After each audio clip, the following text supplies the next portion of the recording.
And welcome back to the Financially Simple Experience. Tempus fugit. Tempus fugit. The two words roughly translate into time flies. Time flies. Time moves quickly. Time is rapid, but most translate into my southern vernacular as time flies. Have you ever felt like you live in an episode of The Twilight Zone? I can hear the intro music to The Twilight. I can actually see the pictures in my head of the old Twilight Zone, the old black and white, and many times I feel that way. It seems like just yesterday we were carving the turkey at Thanksgiving 2020. Just yesterday we were around the Christmas tree opening presents. Just yesterday we were snow skiing, and here we are in July 2021 thinking about the beach. Wow, time flies. The older I get, the faster it goes. I was talking with somebody here recently who is about twice my age, and they said, "Son, you have no idea." And I said, "Buddy, the older I get, my goodness."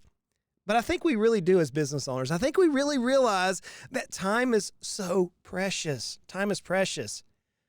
Just yesterday, we were in our strategic planning meeting. We in our company do this every January. Every January, we try to get together for an off-site meeting. Typically, it's a longer meeting in process. It's, 3-4 days, depending on what we're dealing with at that particular point. Just yesterday, we had that meeting. But here we are now 6 months later. And top of my mind at this particular point in my business is, how am I going to prepare and conduct my mid-year planning meeting for my team? How am I going to prepare and conduct it? You're like, "Justin, that seems like an awful crazy title." No, tempus fugit, time is fleeting, time flies. Before you know it, it'll be here. Before you know it, it'll be July of 2021. And 6 months have sailed past us in our business. What about you?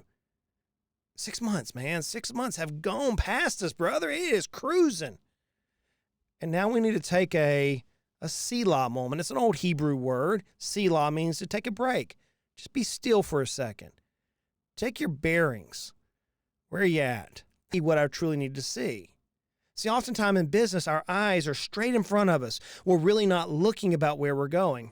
There's this old trick that I learned on the golf course when I was about 15 years old of making a perfectly straight line with a lawnmower. You've seen it. You ride down the road, you see these marks, or they would call striping, in grass. You come to like a golf course or a baseball diamond that the professionals play on, and it looks like it's dark and light, almost like a checkerboard in the grass. And I can remember my instructor, the superintendent of this course, saying, "Justin, look way off in the distance. Look way off. Fixate your eyes on some fixed point way off in the distance, and don't take your eyes off of that.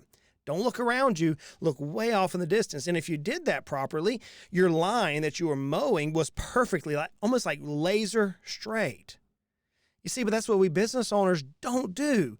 We get in our business and we start looking all around us and all those various things, and we need to stop and check ourselves. We need to stop and see, hey, are we headed in the right direction? So it's kind of, this mid-year meeting is kind of like licking your finger and holding it in the air and taking just an old country boy's way to figure out which way the wind's blowing. Or maybe you reach down and grab some sand or some leaves and toss it up and see which way the gentle wind blows the sand or the leaves. Same concept. So now as we come to this thought of a mid-year meeting, we have 3 points that I want you to think about. The first one is, you got to create an agenda. You've got to create an agenda. You say, "Justin, why?" Because you have one day. Typically, most mid-year meetings is one day. You're not going to have 3-4 days like you did at the advanced strategic planning meeting where you were laying out the entire year's initiatives. That's not what you're after. Here, you have one day to look at a couple of areas.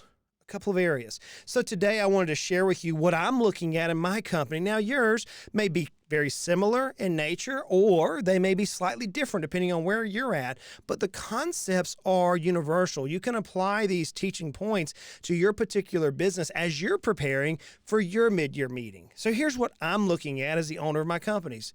Number one, I want to revisit, and when I'm dealing with the agenda, my very first point in the agenda is, what did we lay out as our strategic planning initiatives from our annual meeting? So we're actually going to bring out, hey, here's what we said we wanted to accomplish this year. We're going to look at those objectives, those tactics, and those actions, and we're going to see how many of them we can cross off because they've been accomplished, how many of them are before schedule, and how many are lagging behind schedule. We want to know that so that we can help we can help our business continue with the direction, with the tenure, with the theme that we had for this particular year. So we want to revisit our strategic planning initiatives that we began in our early year meeting. As we look at this, though, as we pull the strategic planning initiatives out, the next thing I want to do when I'm developing the agenda is I want to review the SWOT analysis from your managers and key advisors. You know, your board of advisors that you would look at. What are they saying mid-year about your strengths, weaknesses, opportunities, and threats? Now, here's a word of caution. If you're in a cyclical business, perhaps you are a CPA firm and you just finished out probably one of the most hellacious accounting years that you've ever dealt with, you got to be very sensitive to the fact that mid-year, we haven't gone through the holidays, we haven't had a little bit of rest, we are actively in the trenches. So we want to look at that SWOT analysis, but we want to look at it through the right prism. That, hey, we could be a little weary right now, 6 months into this. Or on the other hand, you may be like a landscaping business who this is your busiest time of the year right now. And it's like, man, I don't have time for this. Just take a moment and yourself, the business owner, and your key employees or your managers and your board of advisors, write out your SWOT. Where do you see yourself today? See, this is going to become vital when you're developing your business plan or years from now when you look back and say, hey, remember when? Here's what we identified and here's how we overcame that particular burden. So the first thing I want to do is I want to revisit my strategic plan. The next thing is I want to gain SWOT, strengths, weaknesses, opportunities, and threats, from the key players in our team.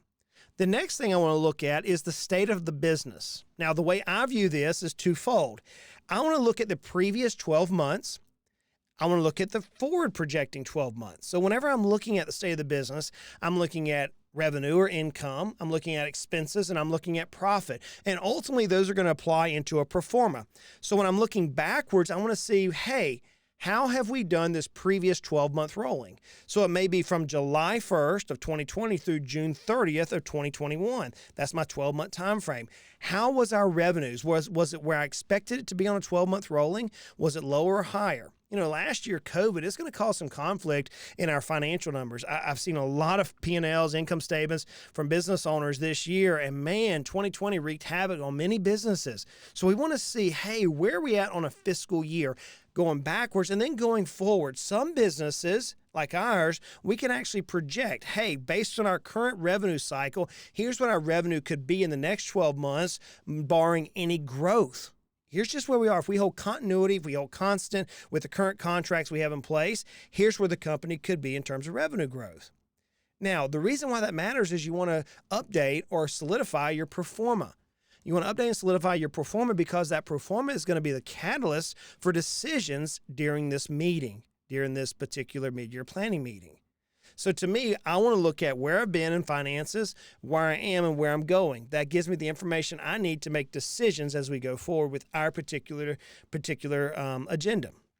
Now, if your business, this is my fourth point in my agenda for me personally, if your business has added more strategic players, more team members, more directors, more consultants, more divisions, more flows, more anything within the business, now's the time for us to update a few things. We want to update the organizational chart. We want to update the job descriptions, and we want to update the comp plans. And we want to bring those to ultimately the industry standards, whether you're going to be at industry mark or slightly above or slightly below. We want to update those particular charts in preparation for this mid-year meeting. That's the fourth thing. You're like, man, Justin, that's a lot of work. Yeah, because we only got roughly 10 to 12 hours max for this meeting. And we've got to be super laser focused to be able to come out of here rejuvenated and all on point to go to the next through the next 6 months. So I want to have my organizational charts updated, my job descriptions current, my comp plans up to date. So, and if I can't bring them up to date because of some sort of a growth initiative in the company, I want to have those so that can become a conversation point at this mid-year meeting. Now, for me, if you remember from the podcast, I've talked briefly about what my agenda, my number one big rock I wanted to roll this year, and that is to have KPIs able to be reported to me holistically. So at the end of the year, the business owner, in this case it's me, but in the future it's going to be some other people, the business owner can look at this data and condense whether or not the business is on track to reach its objectives. So for right now, what we're looking at our mid-year is I want to view all the KPIs that we've been tracking for the first 6 months. And if you remember in the podcast, we spent weeks going through all the various KPIs that our company's tracking. I want to see how we're doing. Where are those KPIs plotting? Where are our strategic success factors, as I call them? Where are they at? Are they plotting in the direction that I want to see them plotting? If not, why? So we're going to review the KPIs for holes. We're going to try to build continuity, and we're going to now solidify the descriptions. Ultimately, what I'm after is that every person of the company once a month spends a couple of hours within their monthly allotment of time to upload the results of that previous month. And then I can measure that and bring everything together based on divisions of the company and look at the company holistically to see where we're on track, where we're not, where's a green light versus a red light. That's what I'm working on. That's been my thriving point for this whole year. So that's one of my agenda points. Now, you may have a different agenda. Yours may be there instead of the KPIs. Yours may be a marketing plan. Hey, where are we at with the marketing plan? Where are the holes that we need to review? What do we need to shore up here mid-year? Another thing that you could consider, which we're working on, is customer validation. In other words, we need to look at the segmentation of the customer, whether it's by division or by service offering. Sometimes you can also look at the customer validation through the KPI metric, through average size, by revenue, by concentration by revenue. See, we want to constantly make sure that we don't have a concentration risk within our customer base and that the customers are receiving the best service that we can possibly give to them and still let us remain profitable. So one of the things we have to look at is customer validation or the customer metrics. Yours may be something slightly different. And then finally, on our agenda, we're going to review the next 6 months' objectives, tactics, and actions. See, we've already gone through 6 months. We know what we set out for in our company. And as of right now, we may be a little behind the 8 ball. We may be, as someone says, flying looking back. Hey, we're doing great right now. We just don't know where we're at today. So we're going to pause. Look at this information that we're compiling, make sure we're still on task, maybe modify slightly, maybe not. We're not going to completely redo the business, the strategic plans, but we may modify slightly based on the ability that we've had through success or failures, based on the SWOT analysis, based on market timing, market conditions within your particular business segment. But now we're going to take a hard look and say, okay, what are we going to try to accomplish for the next 6 months? And you're like, dude, that is a ton of stuff. This is minor. See, friends, as a business owner, you're not going to be able to reach your goals unless you're able to measure, track, and improve. There's no way. How do you know where you're at on this journey? Unless you're able to take a moment, grab all the data you need to make that decision. You're like, Justin, man, you're way ahead of me, man. You're way ahead of us. I'm nowhere near having that much information. That's okay. That's okay. Our company has not arrived. We have not. We have a long ways to go. And there's companies that are far ahead of us who's already built these things, which is what I'm reading, which is what I'm looking at, is trying to stay as the CEO ahead of the team, trying to make sure we're still striving to pursue excellence, that we're still striving to reach our vision, our mission, our values. That's what my job is. So what is your agenda? What is your agenda? What are you going to discuss with your key managers and your advisors? That's the first point. Write it out. Do the work. Spend some extra time. Pull it all together. Take a Selah moment. Take a pause. Stand still. Check the wind. Are you in the right direction or are you a little off course? And correct or improve. That's what this idea is for the 6-month strategic planning meeting. The second thing I want to go over is location. I want to challenge you to get outside your workplace. See, whenever we're in the workplace, whether it's a on-the-job position, whether it's in an office environment, whether it's in your home office itself, schedule somewhere different. Break up the monotony. In our particular meeting, we're going to meet at one of my colleagues' house. He just redid a beautiful house on the lake here in East Tennessee. Gorgeous house. I can't wait to see it. I've seen some photos, and we're going to meet there completely off-site. The cell phones are going to be off. We're going to be meeting as a team, discussing that agenda that I just laid out for you earlier. It's a retreat environment. And we've got to be careful of games. I can remember at one particular 6-month retreat, the business owner thought it was going to be good to book a house on the lake and invite everybody to bring their boats. Needless to say, after breakfast, none of us got any work done. We were all ready to go swimming. So you've got to be careful for the environment that you're going to book this in. I'm not saying games are not okay, but we need to make sure that we don't lose sight of why we're meeting, where we're meeting. And then the third thing, and then I'm done. The third thing is this. Have a facilitator. See, we're bringing in our advisor, our strategic coach, our coach who works with us in the same way we work with clients. I can often say what's good for the goose is good for the gander. We work with clients through Heritage Business Advisors and through Heritage Investors in this fashion. After they've gone through the financial plan or in conjunction with the business plan and the financial planner and the business coach meets once a month to make sure that the decisions being made within the business are in alignment with the personal financial goals. And then twice a month or 4 times a month, depending on the level of service, sometimes more frequently than that, the business advisor is working with the key players in the business. And they're working to fulfill the strategic plan which was laid out in efforts to help the business owner, you and me, reach our goals. But now when it comes time for this meeting, we are all too familiar with our own business. We need somebody to look at our blind spots. And candidly, the team as a whole, whether it's the owner, key players in the team, your board of advisors, whoever it is, we know our business and often we even can't see our own blind spots. So we're bringing a facilitator in to make sure that we are looking at what we want to accomplish holistically. Like, Justin, I don't have anybody like that. Hey, brother, that's what we do. This is what a good advisory firm can do for you.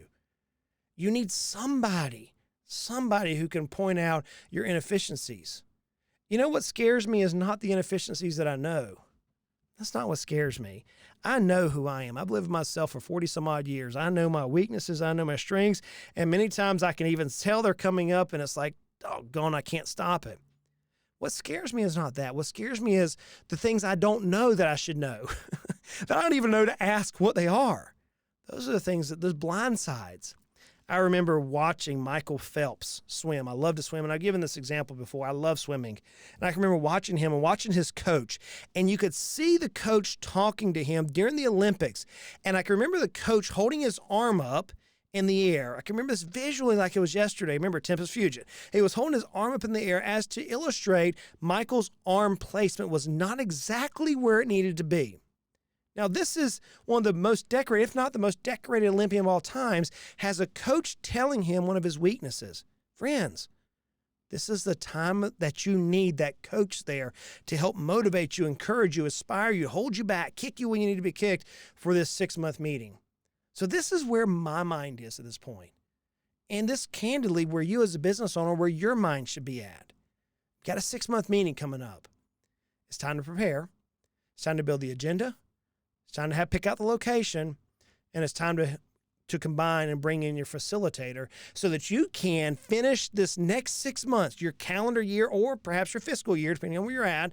You can finish this next 6 months and achieve everything that you set out to achieve in your strategic planning meeting earlier this year. Friends, I hope that helps you. Look, I realize it's hard. I realize it's a lot of work. And this thing of business, if we don't work on it, it's going to work on us. So let's continue to make our lives at least financially simple. Y'all go out and make it a great day.